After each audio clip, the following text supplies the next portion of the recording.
Tell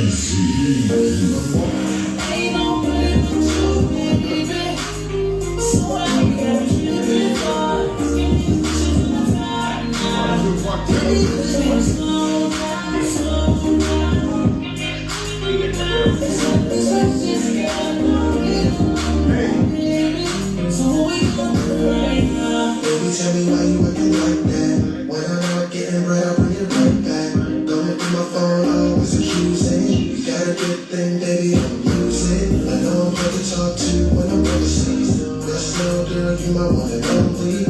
I don't wanna argue, let's get away. Giving you my heart, I know you feel that. I ain't get other girls be flirting, but I ain't worried about them, baby, that's for certain. And I know that I'll never be perfect. In the end, baby girl, it's worth it. Can you tell you were made for me? I don't understand why you don't see all these questions, girl, I don't need them. So what we gonna do right now? Yeah, y'all, what up? Welcome back, y'all. Blackout Hour, man. Independent artists live show here today, man. It's a beautiful day. You know what I'm saying? Beautiful night, I must say. You know what I mean? I'm excited. You know, I had to jump on the train. You know what I mean? Jump on the train to get to this brother, man. Like, it's only right, yo. Like, and you know, one thing I love about this brother, man, he was here before me, man. He was here before me. Dedication. He's about that. He's a veteran. He's an icon. That's what he's an icon in this game. You know what I'm saying? We're going to get right into it, man, because I'm excited, man. Yo, y'all give it up, man. We got brother Earl up in the building. Yes, sir. B.E. What's going on with you, big bro? I'm good, man. Grind the greatness, man. I'm just enjoying the art and still, trying to inspire and understanding that this is about legacy, man. Yes, sir. Yes, sir. It's definitely about that. I know you've been in this game for so long, man. And, as I always say, when people that do multiple things and got like 7 different hats, I call it, like the name of my company, Hands in Everything. Hands in everything. You know what I'm saying? And I salute you on that. So, we here live. Okay. You know what I mean? Got you here, man, at the Renaissance. You know what I mean? We here. Renaissance Studio, you already know where it's at, baby. Y'all need interviews? I'm here, man. But we gonna get into it. Brother Earl. Yeah. Let them know who is Brother Earl. Okay. Well, first and foremost, for the last 25 years, I've been a spoken word artist, but my journey in the word starts a long time before that. I was certainly first generation hip hop. I really did say yes, y'all. I really did jam in the park. I did jams at those iconic spots like Harlem World, like Audubon, like T Connection. So I was in a couple of crews, most notably Awesome 4 and the Too Much Brothers. It was a beautiful thing. I'd like to believe I was pretty good back then. We talking late 70s, early 80s. So, it's been a minute, you know what I'm saying? So hold on, because you saying you got bars. I'd like to believe so. Continue. I was, the first story rhyme I ever wrote, man, was 1980, man. Wow, that's the first story rhyme, man. And you know how it happened? I got on punishment, so I couldn't play ball, couldn't go outside. So you know what? That was the real start. Because I was rhyming in 79, but 80 it started. Yo, I believe that. I think like a lot of people that started their music career on punishment. You know what I mean? Like you can watch on TV, you can do nothing. So right. You know what I mean? Unless you snuck and turn the radio, you heard something. You like School of G or something, or Curtis Blow or somebody. You're like, I'm gonna do that, man. And I had to hold that because I earned that punishment, man. I earned that punishment. Oh man. So you still remember the first rhyme that you wrote? Only a little bit of it, but I do remember. Like, long story short, it was Easter 1980. Wound up, fell into a double date and, hung out all night. Oh, okay. And that peer pressure didn't want to call the house, so I wound up getting home late. And you know, my father famously said, "If he's not dead, I'm gonna kill him." There you go. That's the famous line. That's a fact. Yes, it is. Yo. Yes, it is. Wow, man. And you know, and the thing that I remember the most is when I finally got off punishment and went to, you know, DJ practice that first time and said the rhyme, and everybody was like, "Oh," and that was, you know, and that was the start, you know. Now the funny thing is, I still remember some of my rhymes from back then. Really? I still like on Profit Margin. I put an excerpt of a battle rhyme I wrote in '81. Yo, straight up, it's 41. That rhyme is 41 years old. Yeah. Give me 8 bars of one of your rhymes that you Wrote back then? Yeah. Okay. Just 8 bars, man. Put your mouth in neutral and your feet in park. Amazing Easy's about ready to start, cause I'm on my own, fly as can be. I am an A student in originality, but aside from my greatness, there's some stupid-ish. How toy MCs try to rock a little bit. Give it up, y'all. Yo, a lot of y'all artists out there can't remember. And this is OG we talking to, man. They still remember that back in the 80s, man. Like, what made you like want to pick up that? I know you say punishment, but what influenced you? Like, was you at the radio on? You heard something and said, I think I could do that? Well, I mean, because I consider myself first generation hip hop. I mean, I had a front row seat to the nicest in the game. You know what I'm saying? I saw Melly Mel. Shout out to Melly Mel. Straight up. I saw Grandmaster Cass. He used to jam in my park. He was down with some friends of mine in another crew. Real briefly, you know, he kind of rocked with G-Force, even though he was a Bronx dude. You know, so. Mo D went to my junior high school, so I mean, I saw these guys like, you know, like real close. And you know, the great thing about all 3 of them is that they were great for 3 different reasons. Right. And you know, I think in my mind, I wanted to have maybe a little piece of each of them. Like, you know, Mel was soulful, Cass had the flavor, he was slick with it, and Mo D was so technical. So in my mind, you know, I guess I wanted to be an MC that kind of took some of all of that, you know, like, because I like to think even now I'm a little slick with it. Oh, that's right. I can get soulful, you know. So I mean, there's no shame in being around phenomenal artists and them pushing you to those next heights. And the same thing basically happened in poetry. You see people really sharing a part of themselves. And, you know, for me, you know, and again, try not to laugh too hard. You got to understand, I was raised to be a Renaissance man, even though I didn't know it. You know, my father took education real serious, in the book, studying. You know, basically all my fights in the hood growing up basically boiled down to, you use big words, so you must think you're better than us. Oh, yeah. That's basically what all my fights boil down to, Wow. okay? I ain't steal, I ain't take nobody girl, I ain't talk about their mama, okay? Basically what it boiled down to. So when I come across poetry and, you know, it's a platform where you can really exercise your understanding of history and politics and stuff along those lines, I'm like, yeah, okay, because these are things I think about. You know, relationships. I mean, these are things that I think about. So I just thought it was a natural fit for me. Well, poetry is hip hop anyway. No question. You know, it's basically, it's just like, you know, it's a different way of how they, you know, approach people. Like some, you know, do it with music. Some do it just talking to you, you know. And some poetry, they do it with music too. Like, you know, nowadays. No question. You know what I mean? And what they call rap, rhythm and poetry. Yeah, rhythm and poetry, exactly. And poetry. That's right. And to watch you, you know, elevate, well, not to see back then, but to hear, like I heard you spit many a times, you know what I mean? And you elevate from there to now to be a poet, and your poet game is crazy. Thank You understand what I'm saying? Like, he's something that you want to watch. Like, you know what I mean? Like, anytime he's out there and he touches that mic, I mean, you're going to hear some fire poetry.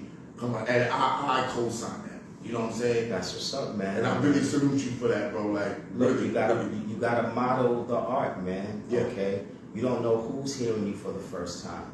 Yeah. What are they gonna take away from that experience? What did you say? You know, was it fast food poetry? They digested it in 2 minutes, or it's something that's substantive and that they take home with them, they think about, and that's, you know, that's real. That's like the mark you make in life. Okay. Yeah. You know. So I take that serious. So let's get to it. You had your first poem. You went to your first open mic or whatever. Did you get those butterflies? Of course. I mean, remember you rapped before, so you right. already.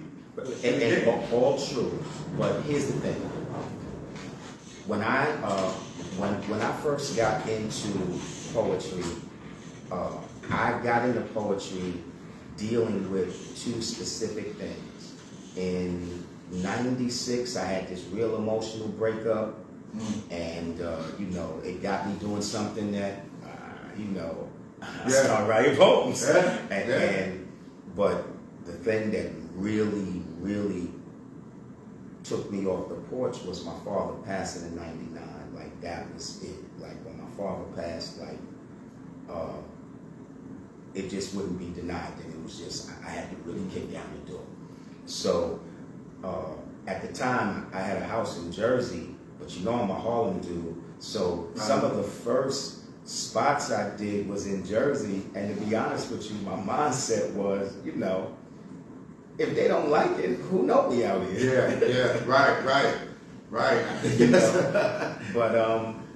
But I was in Harlem soon, you know, soon thereafter, and the rest is history. I mean, it's just you know you want to do something, and you just gotta, you know, find out, you know, where you stand. It's like basketball, man. You play ball like me.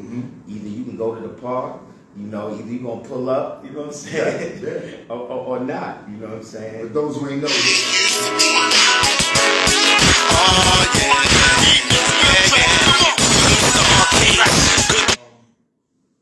yeah, man. Life can take you in so many different ways, man. And like with me, singing R&B, that's soothing, that relaxes me. Okay. Poetry, does that relax? Like when you really going through something, you go straight to the book afterwards and say, you know what? Even like you're working, or you know, you walk the streets and you notice things and say, you know what? I'm right about that. Well, I'm certainly a firm believer in that philosophy. I mean, you know, artists have to live, if for nothing else, to have something to write about. So, you know, I definitely live that. Now, sometimes poems be growing inside of me. Like, I'm almost saying the words in my head, and I know I'm gonna have to put this down to paper soon, you know? Sometimes it literally is just growing inside of you. Sometimes something just happens and just pisses you off, and you just gotta say something about it. You know, Nikki Giovanni said it best. I write so I don't have to kill nobody. That's a fact. Okay, that's a fact. I understand that. Yo, that's a good way of putting it. Shout out to Nikki Giovanni, a true pioneer in this, man. Wow, yo. I mean, but I be feeling that way, man. Like before you go to the street, just go to the pen. Just write it out, man. No matter what you go through. And you know, something even deeper to that as well, because I've spent a number of years teaching poetry, expressive arts therapy to at-risk youth and detention centers, Rikers Island and such.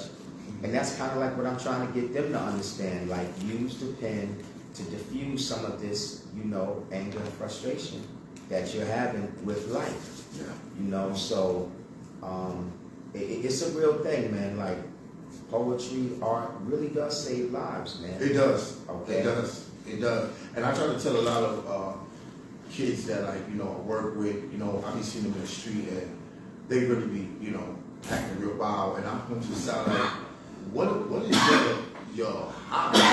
What do you like to do? And some of them say, yo, you know, I rap or I dance or I cook.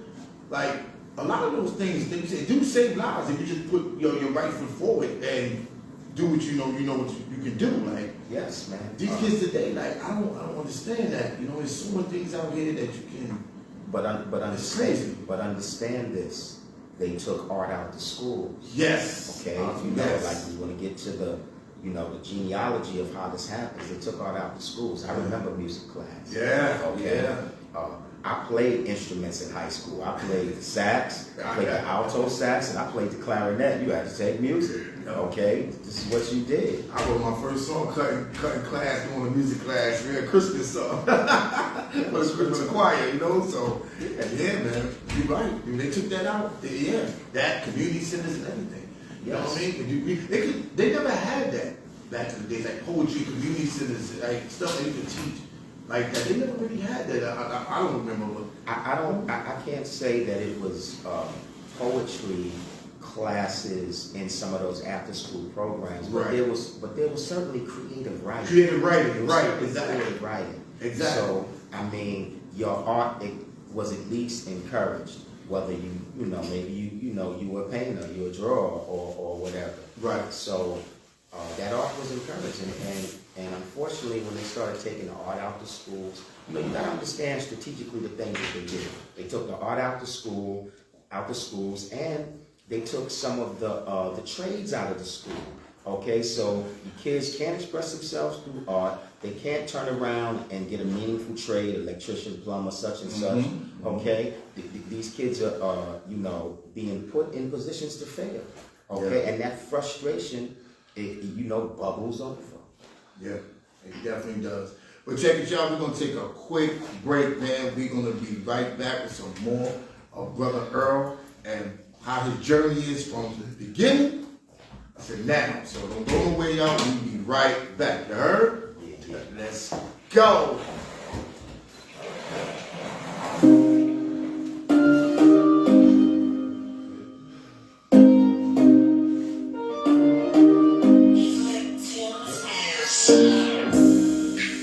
Yeah. What's up, man? I ain't gonna call the phone. I'm on live. Like, I mean,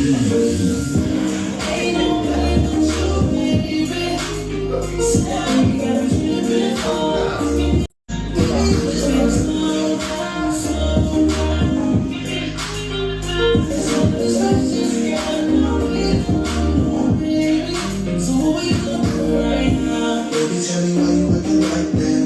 When I'm not getting right, I bring it right back. Going through my phone, always accusing. You got a good thing, baby, don't lose it. I know I'm hard to talk to when I'm overseas.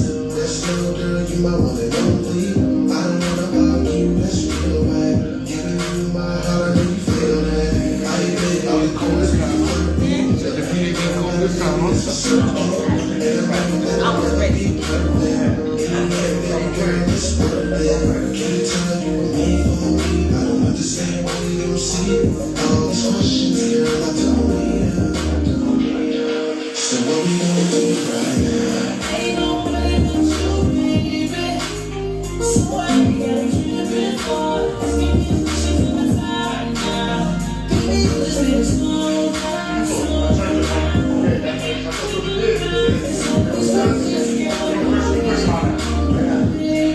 why you have?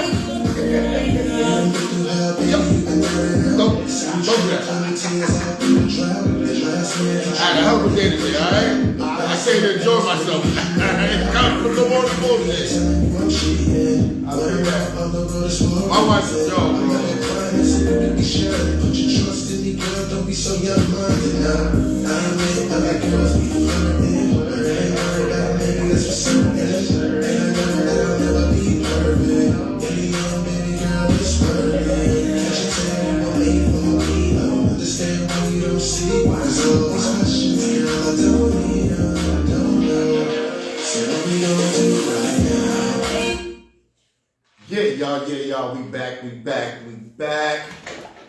Just a little quick break, you know what I'm saying? We back here with Brother Earl. As y'all see on Facebook Live, I'm glad y'all joining. Whoever's joining in, man, much love to y'all, blessings to y'all. You know what I mean? Because we here, you know what I mean? I got a good brother up here, you know what I mean, on this panel with me, man, and it was way overdue. You know what I mean? And it's a blessing to be in the studio now and to have Brother Earl come through, man, and bless us with all his life, careers, and everything he done, so he can inspire a lot of people out there that's going the same journey. You know what I'm saying? But before we get into the interview again, I just want to say to the family of Chelsea Christ, the lady who jumped out of her window, committed suicide. She was 30 years old, in Manhattan. You know what I mean? She was North Carolina, 2019. You know, winner was at the pageant. You know what I mean? And so to her family, you know what I mean, blessings to the family. You know, we praying. You know what I mean? This is tragic. Also, young brother Taji Dobson, he's a rapper, 22 years old, just signed his deal. And got in a shootout and got killed. Just signed his major deal. That's 22 crazy. Years old. We are bugging out here. This is not right. This young man is about to have a career to take care of his mother, his father. He had kids, to take care of his kids. And all this shooting that's going on, it just doesn't make any sense. And I don't know, bro. I don't know, man. It's extremely sad. I can't think of anything worse than for a parent than to bury their child. I don't know anything that could feel worse than that. So, you know, for you to be in a position to have to do that, I mean, my heart goes out to the family. Yeah. And you know, we do have to, you know, really take a hard look as to how we understand, not just, you know, like breaking at what happened, but getting to the causes, okay? These are, as sad as it may sound, these are symptoms. This is not the cause, these are symptoms, okay? Yes, one is poverty. One is, you know, the old adage, idle time, what? It's the devil's workshop. These kids don't have nothing to do or to look forward to. No more community centers. No, right. Look at the basketball courts. Half of them is torn down now. Yo, everything's crazy. It's nothing. There's no teaching, man. You know what I mean? And like I said, us being old school to these youngins, we try to reach out, man, but their head is so far, they tell from listening to everybody else. It's like to the point now, we old heads, as they say. No doubt. We old heads, that's what they call us, old heads. Like we don't know anything. You know what I'm saying? So blessings to the family. Big shout out to my homegirl, LaRue LaRose, award winner, singer, man, great supporter, man. Y'all need to check her out. She have a clothing line, Belarus26shop.com. And she got some wine too. And she got some wine. She got some wine too. She got her own personal wine. You know what I mean? So big up to LaRue LaRose. You know what I mean? Much love to you. Continue doing what you're doing. And you know what I mean? We here to support. Look, when we was in the midst of that pandemic, you know, she delivered a couple bottles. That's right. I need a few of those. And that's what's up. That's a big shout out to her too. Yes. Man. Big shout out to her too. Okay, we back. Brother Earl in the building. So, yes, sir. One of the greatest poets to me that I know. And I love poetry. And, you know, he does more than just, you know, poetry. You know what I mean? It's a man of many hats. You know what I mean? So, Brother Earl, you have an open mic. Yes. That you've been doing for a minute and been successful. Because I've been to some such an anniversary one. I remember that. Right. What's up with that?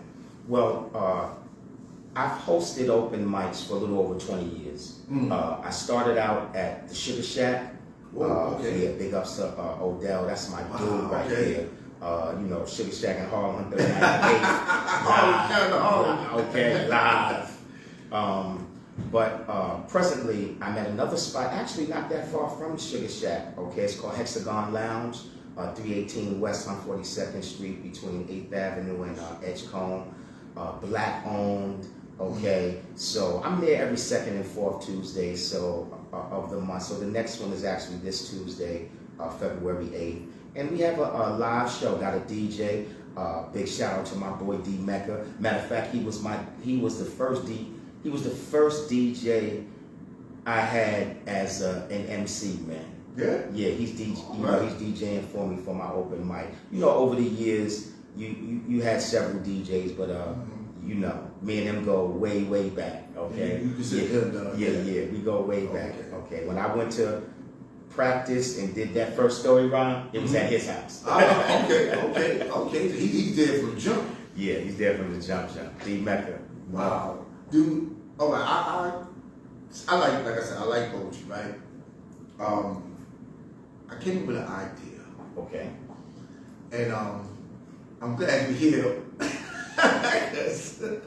You know, the light bulb on. I see the wheels turning. I don't know where we going, but I'm turning. So the first verses of poetry, I have, because now everything is coming together. I had to sit back, maybe the pandemic and stuff. But the first two artists that will be doing verses, if y'all still want to do it, was Nat Fisher and Jay Wrights.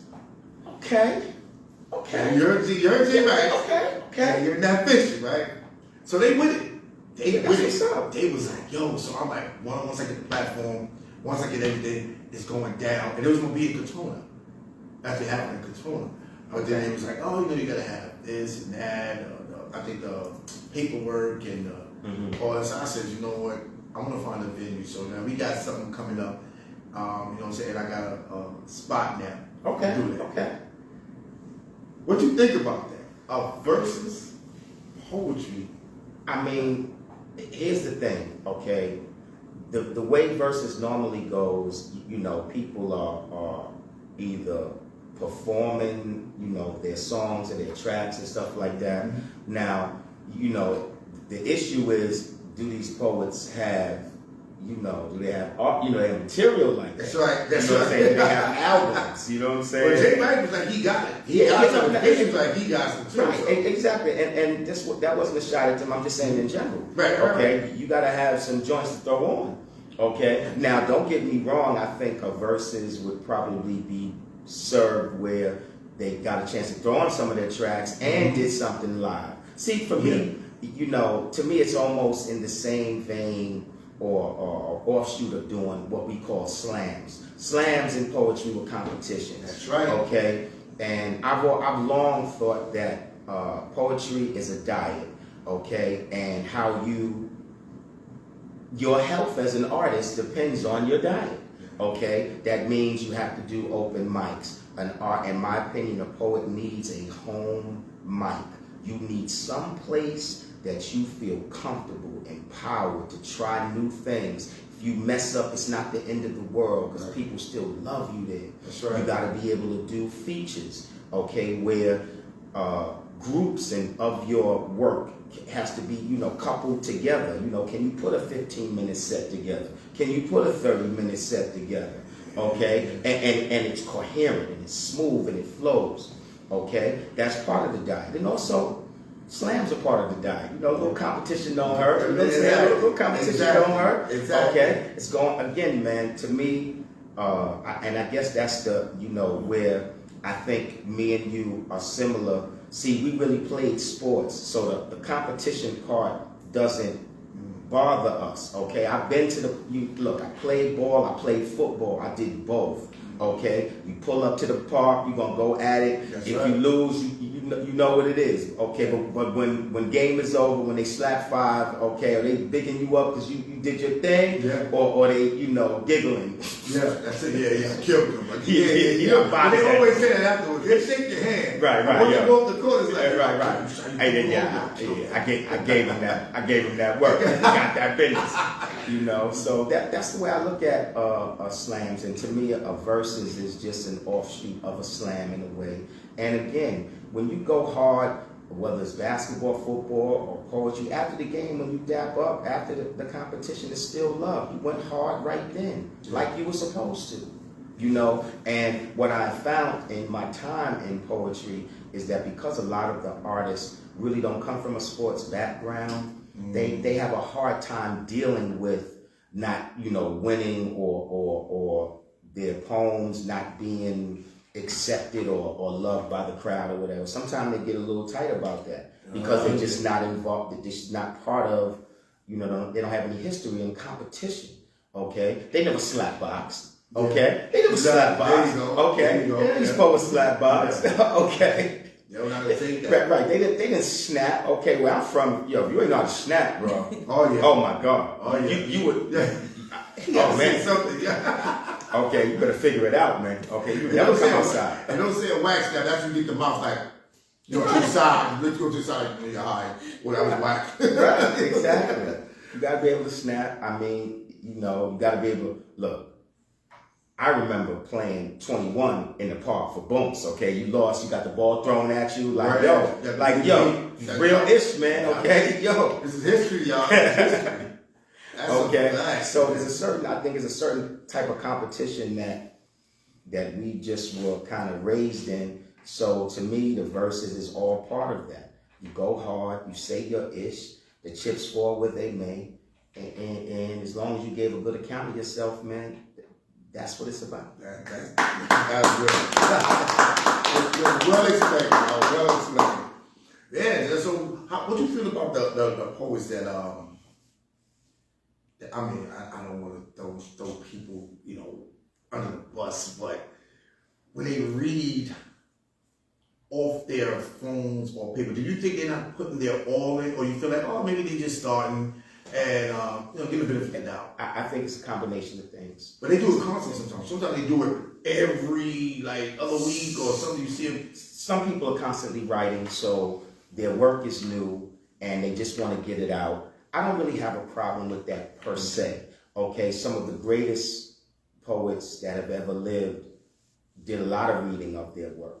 But what we have come to understand now is that poetry is essentially a performance art. So it's very few poets actually can perform their poetry while reading it. You gotta be another kind of person to be able to do that on a regular, because part of poetry is eye contact, okay, it's voice inflection, it's wordplay, maybe movement, and sometimes that's really hard to do reading from a paper or a phone. But if you just wrote something new and you just got to get this off your chest. I mean, I've done that a couple times.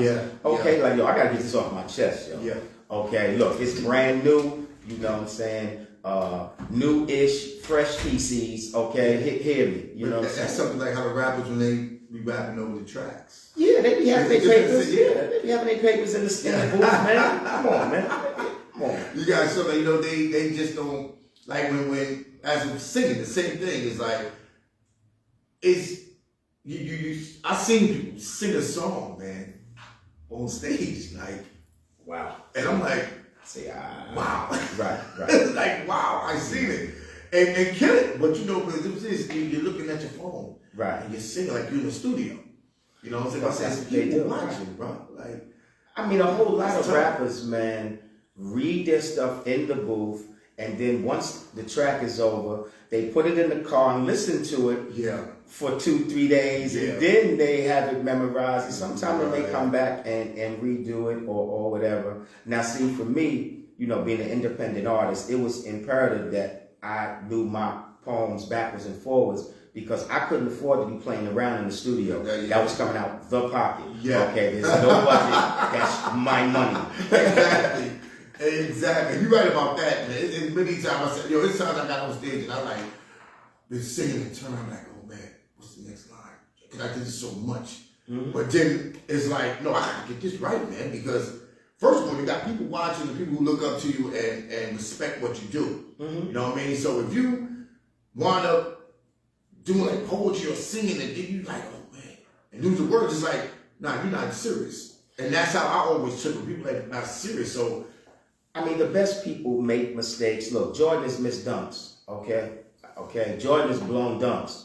And That's right. and who dunked better than him? You know what I'm saying? Yeah. So I mean, you know, to err is human, but at the end of the day, if you are taking your craft, your art seriously, people are going to feel it. Okay, the way your words come together, those notes that you string, the highs, the lows, how your transitions, people can tell when you're not playing with it. Yeah. Okay, like he with that. He taking that yeah, serious. he real serious. He real serious about that. what was your best performance that you remember today? That you had them like, yo, who is he? Wow, that's a good one. And you was on it. Because I seen some, but you don't care who around you. You feel it. You don't care. You think that you look like you could be by yourself in the room. You don't care who's in front of you. And you went off. Okay. I do different types of poetry, political, relationships, social. But I also do erotic poetry. I also do grown and sexy poetry. I was going to get to that. I was going to get to that. That was one I heard. One time, I was doing a show at this spot in Manhattan called the Triad Theater on 72nd Street. It's an erotic show. And I really felt like it was the Coliseum. All right. They had heard of me. They'd heard some of my stuff. They was looking for me to come on, and they hanging on the words. Like I really felt like Marvin Gaye. Like I got a few panties thrown. Exactly. Like I felt like maybe y'all really are nice at this. Yeah. When they really, really feeling it. Again, when you about your craft, the way you put your words together and say it to folks, they can tell that you took some time. This ain't just a freestyle. Like, right. You had to take your time to make these words connect. And I've had a number of shows. I could also say, I opened up for Shaggy in Nigeria, and it was phenomenal. I did a poem. They literally stopped the show, and the priest prayed over me and gave me my African name. That was crazy. So you toured doing this? Yes, I've been to Europe, been to Africa, Canada, across the United States. I've been some places as Brother Earl. I ain't been as Earl Machette. You know what I'm saying? Right. Wow, man. Yes. Wow, and those trips, like, how do you when you got called to go to these places, man, like, how do you feel about that? Of course, it's a rush. And again, like, as much as it feels good to go to places and people know you and you have a certain name or whatever, I really do like going to places where they don't know me. Yeah. Okay? Like, they don't know they supposed to like me. Yeah. Okay? I gotta earn their ears. I like right that. on the spot. Can I earn their Yes, ears? sir. Yes, sir. Okay, like, you know what? Alright, okay, you heard me, all right? Like, to me, that's important. Like, you're not supposed to lose that. Sometimes I would go to spots, they don't know I'm Brother Earl, or they supposed to like me, and I'm fine with that. Yeah. Can I earn your respect right here? And that to me that helps you stay sharp. I know we have something in common. 'Cause I love that. To go places that they don't know, especially when you got people on stage and they're familiar with them, and then all of a sudden you just go up to them and go, yo, this dude, man. Yeah, exactly. And you just shake it. Exactly. Shake it, man. I remember going to Philly doing that, man. Oh my God, it was beautiful. Yeah, that's what's up, man. It's a beautiful thing, man. Earn your ears, man. Earn your ears. Yo, I like that. Earn your ears, yo. Man, that's something. Yeah, write that down. Earn your ears, my brother. Man. Yeah, man. But I see what you're doing, man, and like I'm honored that you want to be on the Blackout. Yeah. It's a beautiful thing, and I want to give your flowers to you, because I've been following you for years, but we never just got to the path that we can sit down, chat. But I knew, but Earl, yeah, I heard about it. I heard about this, heard about that. And to perform at, the Red Lobster. Yes. That's like, the monument right there, you know what I mean? Oh, yeah. Doing that open mic at Red Lobster certainly means something to me, because, the Red Lobster was relatively new, but we all know it's a major chain. Yeah. And I didn't apply for it, so to speak. The previous manager of the spot was trying to do some things different, because there's only a few Red Lobsters that are bi-level in the entire country. Okay, there's 2 in New York, one in Times Square, one on 25th, but I think the only other 2 is Chicago and New Orleans. Wow. Okay, so it's not that many, and they had never done an open mic in Red Lobster before. Never. Never. They never done an open mic. So, and the way it happened is that the general manager was asking a DJ, he was like running some thoughts by a DJ. I got to shout him out, DJ Masai. You know I rocks with you, man. And for all intents and purposes, the manager of Red Lobster said, hey, I want to do an open mic. How do you suggest I do it? And he said, if you're going to do some poetry in Harlem, you got to call Brother Earl. That's right. And for 3 years, I was at Red Lobster doing the open mic. Wow. Give it up, man. Red Lobster, man. You know what I mean? Give it up, man. That's a beautiful thing, man. That's a beautiful thing. And you're doing a hell of a job. And now you're at Hexagon. Yes, man. And that's fine. We have to tell you, you said it's every second and fourth Tuesday, Hexagon Lounge, 318 West 142nd Street, between 8th Avenue and Edgecombe in the village of Harlem. Black owned. It's a real chill spot, man. It gives you an old vibe. They got that cherry wood in there, man. It's a nice little spot, and you know, I'm just trying to make it grow organically, man. You know what I'm saying? I follow him on Instagram too. I was checking him out because all these spots now, I'll be like, I ain't never been there. Oh wow, Right. So when I saw the flyers, I said, okay, now he's back and he's opening up over there, man. You We know? needed some time because you know, man, this pandemic and all that other crap, man. You know, but Yeah, you it's know, a slow down the night. Right, We doing concerts in the house.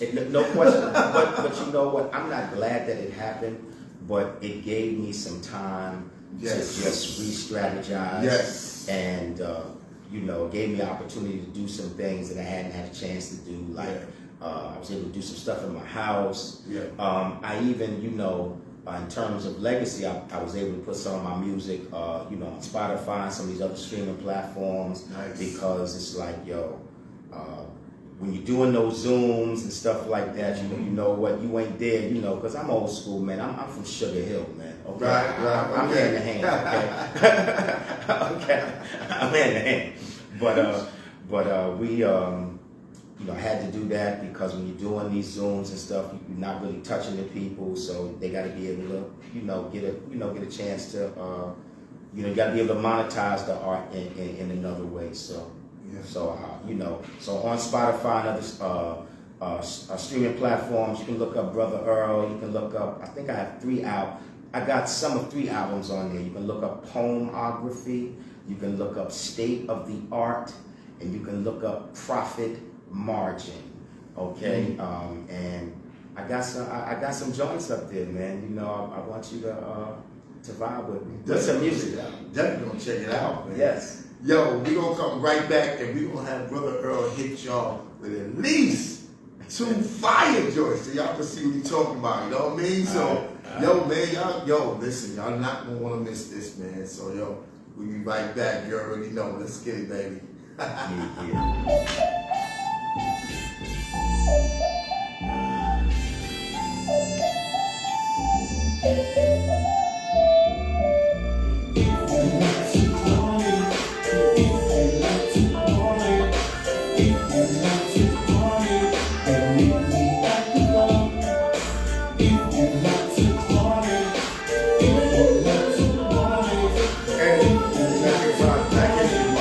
Oh, yeah. You the first one here. I do, so I can get dressed now. Headed to the middle school, puffing on the loud. Ain't up in my ears, so I'm pushing through the crowd. Slapping every booty that's shaking all around. Ears moving, then laughing through the atmosphere for my guys to get through. Good fellas, bubbling with me, singing at the bar, guzzling the booth. Singing and bringing the jump to the zoo. All the animals untrained, they rumble till they do. I'm gonna dance all that, so I do it a whole lot. Chicks laughing, feeling the slow pop. I told her take it. It's a little conversation, a little bit of touch. That's a confirmation. Straight to the car, with a safe combination. Ain't done with my hotel reservation.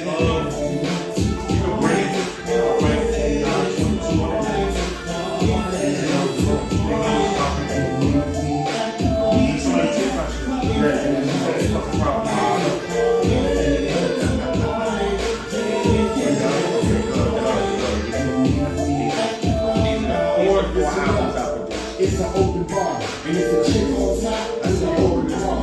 You getting money,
fit in my car.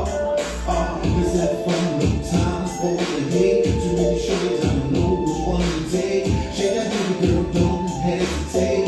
Here I come, Superman without escape. Shorty got me on the wall like I'm in trouble. She making sure she don't drop that handy double. The last one about to go to 3. So everybody party with me. Like you do it. Like you do it. Yeah, yeah, yeah. Meet me at the club.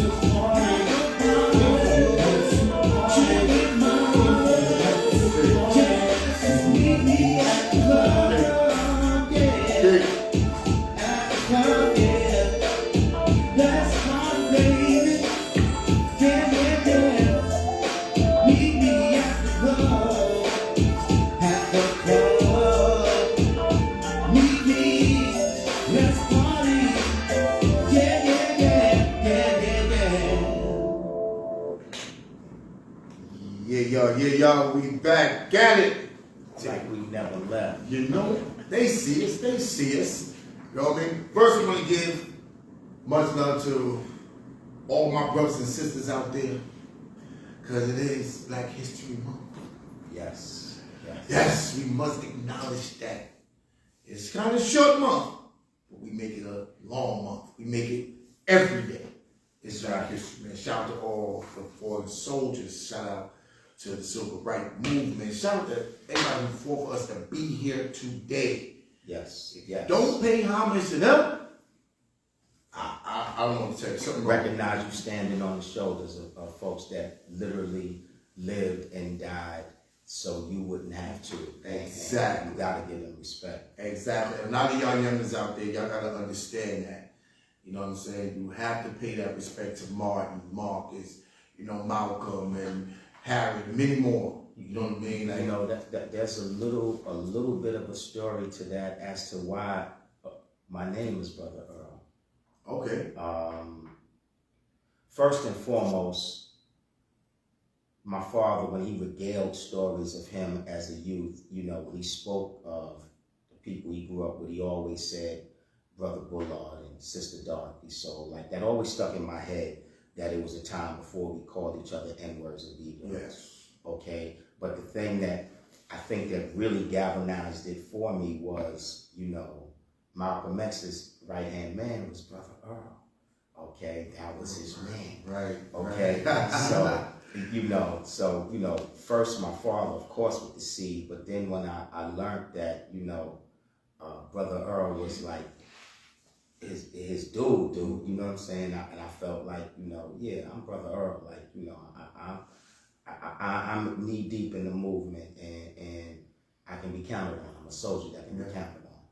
Your name, like, it's so embedded in a lot of people's heads. Like, I could never see myself say, "What up, my nigga?" or "What up, man?" I can't, because you solidify brother. Like, you hear it, yo, what up, Tom? Yo, what up? See, I can't say what up, Earl. I never could say that. And it's funny you say that, because even when I worked at Rikers, if you know anything about working in facilities, they always call you by your last name. Yeah. Okay? Even on the island, they call me Brother Earl. Wow. That's real. That's real. But the funny thing about names is the name people call you it's connected to where they know you from. Okay? If you know me in the last 25 years or so, you're going to probably call me Brother Earl. Yeah. Okay? If you from Sugar Hill, you probably going to call me by my last name. Okay? You probably call me Majette. But be very clear, if you're not from the hill, it's really not for you to call me by my last name.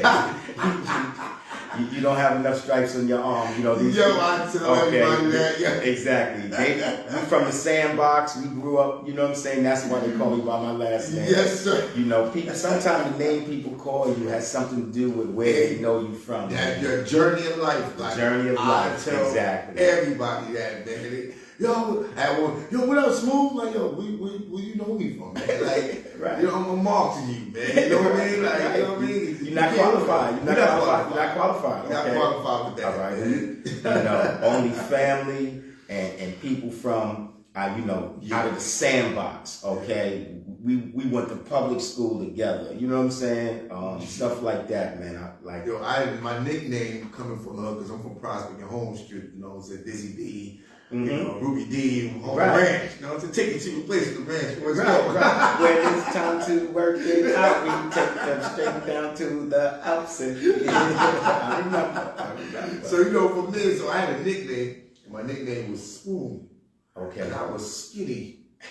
And I looked like that. So, like I said, you snapped it. Right. And I said a joke when the dude name was Big Man, but he was short. But he was nice with the snapping. Right. And I said to him, I caught him, I said, yeah. Right. He said, hey, you looking like a spoon. And I had on shorts with the bloodsuckers, the black socks. That was it. Game over. That's it. That's your name. But what I did, I reversed it. And I said, you know what? Spoonie. Spoonie G. Right. Rap, I ran with that for a while. I said, I'll be calling that because he was the hottest joint. Yes, it was, man. Yes, you know what I mean? So yeah, you got to be around a person for many years and call a person certain names. Certain names, man. You have to be, man. You know. So you have 4 albums right here on the table. Yes, over the years. That's my first album was Poetry in Motion. Talk about that. Talk about that. Yeah, this is the first. This is my firstborn, Poetry in Motion. It came out in 2000. Okay, and like I said, my father had passed in '99, and like that literally kicked the door down. Because at the time I was actually a banker. I spent most of my life as an accountant or a banker. Like I worked for Bank of New York, stuff like that, and I just felt like the set of circumstances pushed the art out, and I just had to get at it. Okay, so this came out relatively quickly, and how many? it's 22 joints on there when you count the intros and outros. Like I just, I just went in, and that's the baby then. Yeah, that's the baby. That's the baby.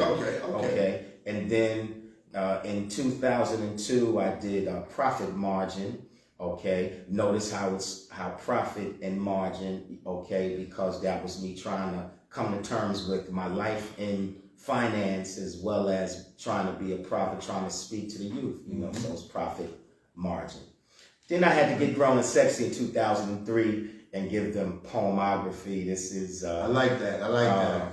It's romantic and erotic poetry set to R&B and jazz. I mean, Grown and Sexy, okay. Sometimes I make you sign a waiver. You're not going to have me in child support court, okay? Because you didn't pull out, okay? Because your pull-out game trash. No. So, of course, are all of them is with tracks with it, or just... Yes, but my final one, State of the Art, there's a couple of me doing it without tracks. Okay. So, like, there's a couple of, live joints on this one. So, I just tried to give them, they all have that, distinct flavor. Profit Margin was political, social, poemography, romantic, erotic, state of the art, a little bit of both. So, you try to give, first off, you let your art come out, however it comes out. Right. And you hope people can understand and respect and appreciate your art. And for the most part in my career, I feel like my art has been appreciated. My art has been respected, and I can live with that. Nice, man. So these are babies that you said is on all major platforms. Yes, I don't have all of them on all the major platforms. What I did is because, like marketing, is a tricky thing. So I just put a few of each of them on there just to give people a real sampling. And I think what I have up there is a good representation. No, I think it's a good representation. I believe so, man. You know what I mean? And with more to come too. I'm in the lab now. I got some concepts that I'm going I'm gonna go hard. Like I said, man, this is about legacy. When you've done it this long and done the things that I've done, you just want to make sure your stamp is out there, forever and forever, and that's what it is. So how you feel about, and after this question, we gonna get until you spitting what you spit and how you do it. Okay. How you feel about the youth today, the industry today, looking at us as OGs of the game, saying that we should give it up, we're too old, it's not for us anymore. When you have a talent like what we have, what do you think? Again, I use sports, okay? Let's go back on the court. When I'm posting your light ass up, okay, and giving you this work, okay, you find out that the jumper's still wet, okay, it don't matter. Like, my running joke is I can't float from the foul line no more. Right. Okay? Right. Okay, but my floor game is It's still there. Basically, you're still gonna get buckets. My floor game is still there, okay? I know how to get to the spots. That's right. Okay? And that's a double entendre, okay? I know how to get to the spots. Yeah. Mental. Go ahead. So that's the way I see it. And you know, one of the things that for me that happens is, especially working at Rikers and the juvenile detention centers, you're around the youth, okay? And I use, like, sometimes I write even battle raps just as an icebreaker, okay? I'll speak their language in a way with the bars, and then once I got their ears, now I can start teaching them. Now I can give them some wisdom, but first I gotta show them that I'm nice with it. Okay, and I say that respectfully. You know, you have to earn their respect. You have to earn their ears. That's right. Okay, so I have some battle rap joints that are like, disrespectful art and the whole nine. And after that, we can sit here and talk about some real stuff. That's right. Okay, That's right. So you know, that's to me, it's just like, again, it's sports. Okay, when I was coming up, our coaches, they could still play. Okay, our coaches could still play. Like, you know, he could still hit a jumper, or he could still tackle, or whatever. Like, they wasn't like old dudes. They were literally just giving back to the community. And that's the same thing I did. I spent the first kids I coached was from my neighborhood in 1986. Okay, I coached at Children's Aid Society. So I've always done something for the community, man, like whether it was poetry, whether it was teaching basketball, football, financial literacy, because again, I have a degree in accounting, I have a degree in economics, so I understand financial literacy. I can help them in that way too. So, you know, however I can give back, I do, but within something that touches my spirit, okay, whether it's the wordplay, okay, whether it's, you know, just modeling the behavior of a grown man and showing them what I think is important is that being cool and doing the right thing are not mutually exclusive. Okay, our kids have to know that you can do the right thing and still be cool. That's right. Okay, still look good. That's right. Okay, you not be a lame or a square, whatever other colloquial word that they use in today. And when they see that, you know, like, it becomes something that they can model. Okay. What you said? What you said? Whatever. What word? Say it again. Hit him again. This is what the college jokes is. And this is why they was arguing with him in Sugar Hill. I laugh about that, but it's no laughing. No, but it's real. Every fight boils down to that. Okay? You use big words, you must think you better than us. So when you argue with them and you fight, and so you say, yo, I will F you. You was like, yo, you said some big words. Like, yo, I will. It was just, okay, let's understand, let's get to the real heart of it. We've been programmed to not respect intelligence, not respect, you know, real contemplation. So when I grew up in a household, I couldn't use slang words. I might get tightened up. Yeah. You know, my pops wasn't with any of that, okay? My father truly believed that you can't make negative assumptions about someone's intelligence when they speak well. So speaking well was very important in my household. You could actually save yourself a whipping if you had some logic and understanding as to why you did whatever it is that you did, like it could literally save you. And understand, you wanted to be saved. Because where I'm from, okay, my pops had the iron cord cornbread. Okay, all right, you wanted to be saved, okay? You ain't want no parts of the strap. You want no parts of the strap. Whip from the tree and all. But if you could explain why you did what you did, okay? Dad came home, no one was home, I just saw some so-and-so. And even if it wasn't exactly what he wanted me to do, if he could see the logic, it'd be like, okay, well, the next time when such and such happens, do so and so. You just saved yourself, from getting it because you actually made sense. Born and raised in Virginia, Norfolk, but I think his family originally moved from North Carolina. But he was born and raised in Norfolk and Franklin, Virginia. That sounds like a Southern. Yeah. Oh no question. Okay, no question. But then, we got Brother Earl here, and before we get out of here, we gotta bless y'all with one of his illest poems. Wow. So y'all just sit back out there. I want y'all to, like I said, just vibe out. Where you want me to go with this, man? You want me to give them political, social? You want me to give them some rap battle, some nasty? Where you, I have no idea what you want me to do, man. Dad, one of each. It's one that you do. One each? Okay. Yeah, it's one that you do, man. That I love, man. You always do it at Red Lobster. That's like the platinum. And you be bringing it. Oh man, I can't remember it in a minute. Okay. Well, it's one you maybe know me, but you can do whatever. But it gonna come to you. Well, here's something that I would. Here's my version of a rap battle poem. Okay. Okay. You in here causing trouble.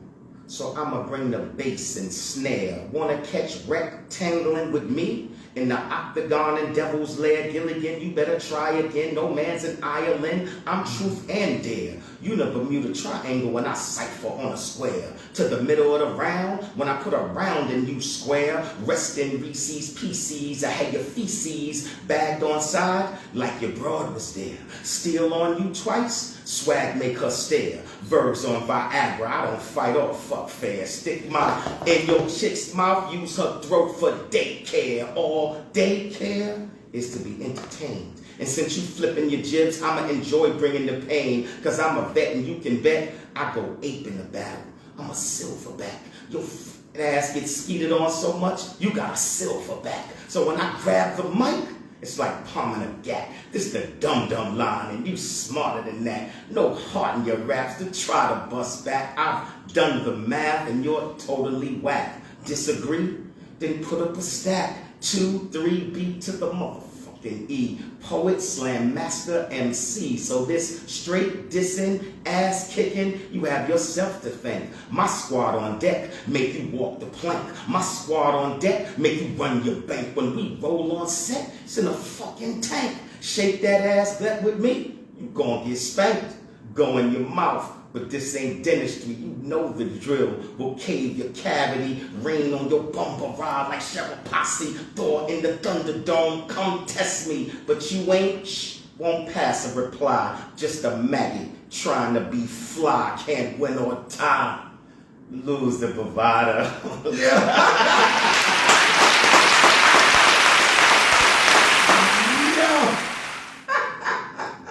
Yo, how did you come up with Look, man, just you want to model the behavior, and it's a great icebreaker because they, you grown, they don't think you can rhyme. When they know you can rhyme, it changes the dynamic, it changes the conversation. Okay, your poetry made me think. See, that's the thing I like about rap. And poetry. It's not you say, that one line. When you speak, it makes you just open your ears. Like you earn my ear. You earn my ear, bro. So hearing that, I'm like, God, what make you sit down and just put this together and your square, rectangle, and I'm like you just it's a gift, man. It's a blessing, man. It's a blessing to have an artist like you, an icon like you, to be able to school people like me to let me know that, okay, y'all need to go going, I mean, I have to get my drink to step up because you're still learning.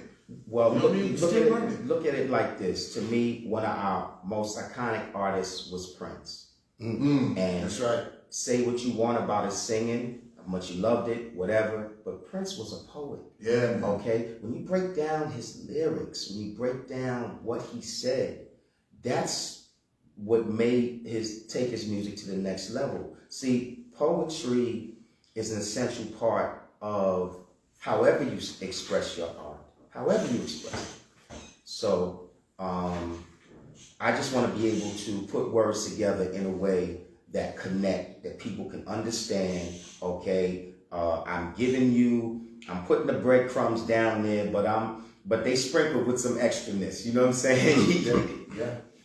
That's wow, man. Okay, and you know, grown people just love erotic stuff. Okay, you know, nothing like grown people go. You know, erotic stuff is just what it is. Okay, so I do that as well because. See, the revolution won't last until we love each other. Okay, they've already found a way to effectively separate black men and black women.